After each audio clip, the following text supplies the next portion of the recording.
In this AMA video, I'm going to talk about marketing a service that people don't talk about. So this is very relevant to the helping professions because a lot of the marketing gurus tell you to listen to your audience and then create something that answers their issues. Well, how do you do that when the vast majority of people don't necessarily talk about the kinds of issues that you are helping them with?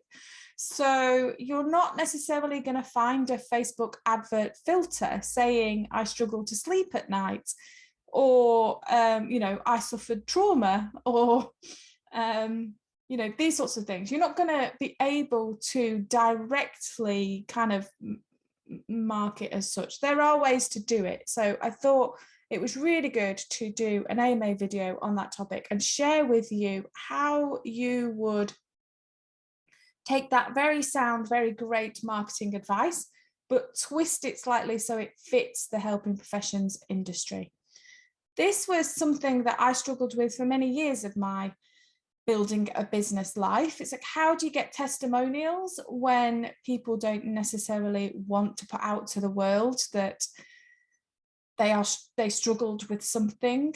That was a challenge. Or perhaps in your industry, there's a big kind of blanket thing on testimonials. I know particularly in some sort of counselling and things like that, there's a don't get testimonials. So how do you then get out to people and say that you're doing a really good job and that you are a legitimate person if you can't tell people that social proof, which so many marketing people say is gold dust, is social proof and testimonials or listening to your audience and giving them what they need and all this kind of stuff, doesn't really fit a lot of times for the helping professions. So there are ways to do this. I've seen a lot of people answer that question by creating a group where people can talk about these issues. Sometimes that works and sometimes it doesn't. I think I work with people on the strategy of that because depending on you and your personality and the kind of business that you want to build, sometimes those kind of groups are a really good thing. And sometimes they're a huge drain of your time, like, a Facebook group about grief, for example.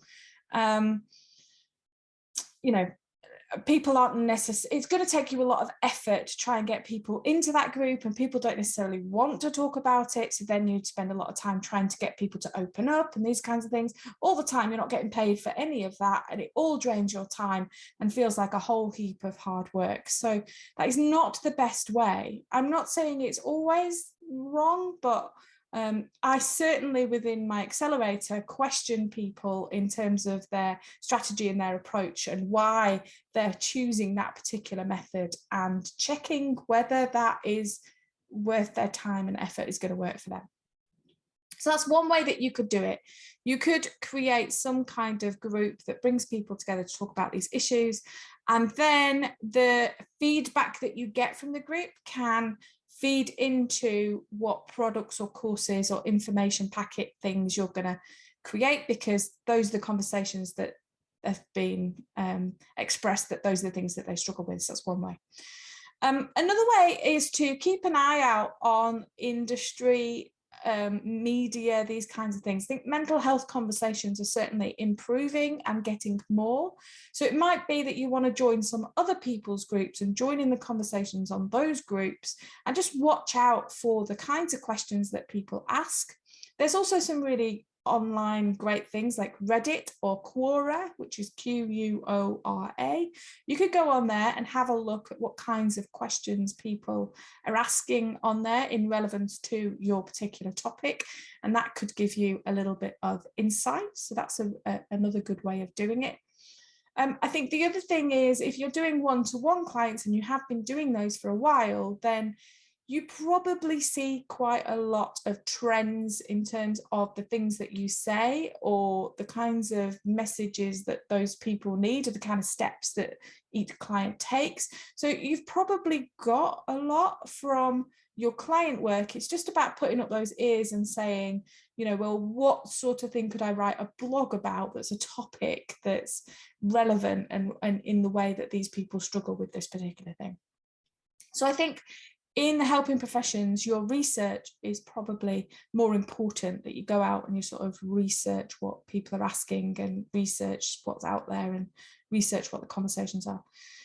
The other thing that you can do is around the awareness days. So awareness days, there's a stress awareness month, for example. So you could absolutely tag some of your content onto the back of that. So perhaps you write a blog about how you as a professional help people with that, or how stress turns up in the kind of clients that you work with.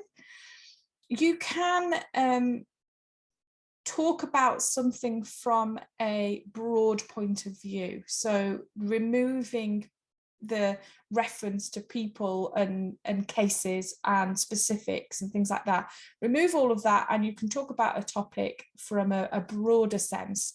So what do I mean by that? So if a client came and they were struggling with anxiety, for example, and I've dealt with a number of clients who've got anxiety. So I have a general idea that they are stuck in their head and they overthink a lot. And that kind of inner chatter takes over. So I can write something about inner chatter and the impact of anxiety in inner chatter and share with them some tips. And I can say these tips have worked with my clients in the past. I can also say the common things to look out for are this, this, and this. And I can kind of give that advice that way. So it is possible. In terms of testimonials, I think part of that is us. It depends on your industry. So please do follow your governing body's regulations and what it is that is right in your industry. But if you do want testimonials, there are some clients who are willing to say, you know, I will give you a few sentences of how fantastic you've helped. The other thing that I have been able to do before is to say, give me a testimonial about the service and about me rather than about the problem. So people feel a little bit more comfortable to say Zoe was great to work with, or, you know, she really listened and understood. So they don't necessarily have to say whatever it is that they were struggling with and whatever their problem was. They can just say something about how it made them feel, or the service, or me, those sorts of things. So a bit of guidance in terms of helping them to give you a testimonial. But I think sometimes it's our issue. We kind of feel a bit uncomfortable about asking for testimonials sometimes and feel a bit icky. So sometimes it's your stuff that's getting in the way of you just asking that question. And actually your clients would be happy to give you something as a little bit of a few sentences, but you're just too afraid to ask. So if that is the case, then I would kind of ask you to reflect on your own stuff and move that out of the way so that you can then get out there and ask. So I hope that's given you some pointers, a little bit of help when it comes to taking that marketing advice. I think the marketing advice of listening to your audience and then answering their issues is a really sound piece of advice. I just think that for the helping professions, we need to just slightly twist it a little bit. And if you want some help in terms of the strategy and what works within the helping professions, or you've got some ideas but you're not sure and you want that kind of community accountability and support, then have a look at my Build It Brilliant Accelerator, the BIB Accelerator. I'll put the details below in the description, and that is the place where we work together to create your own brilliant business. So the details are all down in the description if that's something that you're interested in. That is it for today's AMA video. I hope you found that useful, and I will see you next week for the next AMA.